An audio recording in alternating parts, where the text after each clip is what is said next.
Pemirsa, pengendalian COVID-19 adalah salah satu dari 6 fokus pemerintah dalam APBN tahun anggaran 2022.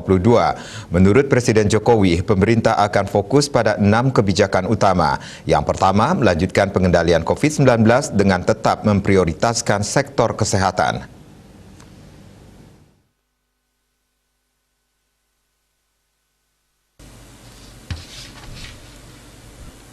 Presiden Jokowi menyampaikan hal tersebut dalam acara penyerahan daftar isian pelaksanaan anggaran DIPA dan buku daftar alokasi transfer ke daerah dan dana desa tahun 2022 yang dihadiri para Menteri Kabinet Indonesia Maju serta pejabat negara terkait lain.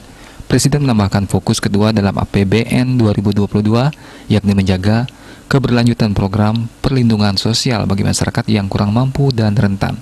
Ketiga, peningkatan sumber daya manusia yang unggul. Keempat, melanjutkan pembangunan infrastruktur dan meningkatkan adaptasi teknologi. Dan kelima, penguatan desentralisasi fiskal untuk peningkatan dan pemerataan kesejahteraan antar daerah. Keenam, melanjutkan reformasi penganggaran dengan menerapkan zero-based budgeting agar belanja lebih efisien.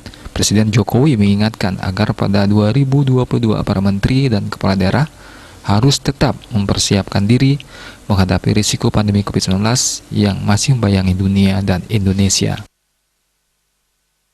Mitigasi perlu disiapkan sedini mungkin agar tidak mengganggu kesinambungan program reformasi struktural yang sedang kita lakukan, serta program pemulihan ekonomi nasional yang sedang kita laksanakan.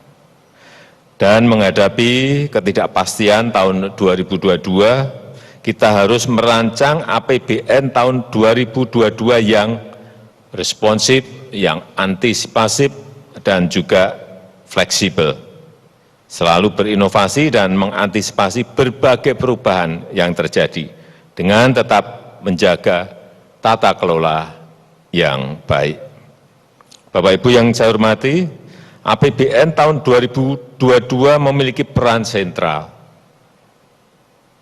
Sebagai presidensi G20, kita harus menunjukkan kemampuan kita dalam menghadapi perubahan iklim, terutama dalam pengurangan emisi dan gerakan perbaikan lingkungan secara berkelanjutan. Jokowi menyebut APBN tahun 2022 memiliki peran sentral. Menurutnya, sebagai Presiden G20, Indonesia harus sebagai presidensi G20, Indonesia harus menunjukkan kemampuan dalam menghadapi perubahan iklim, terutama pengurangan dalam emisi dan gerakan perbaikan lingkungan secara berkelanjutan dengan menunjukkan aksi nyata pada Green and Sustainable Economy. APBN tahun 2022 resmi menjadi undang-undang yang diundangkan dalam Undang-Undang Nomor 6 Tahun 2021 tentang Anggaran Pendapatan dan Belanja Negara tahun anggaran 2022 sejak tanggal 27 Oktober 2021. Dalam Undang-Undang Nomor 6 Tahun 2021 disebutkan, postur APBN 2022 meliputi pendapatan negara yang direncanakan sebesar 1.846,1 triliun dan belanja negara sebesar 2.714,2 triliun. Defisit anggaran mencapai 868 triliun atau 4,85%. Bali Pos melaporkan.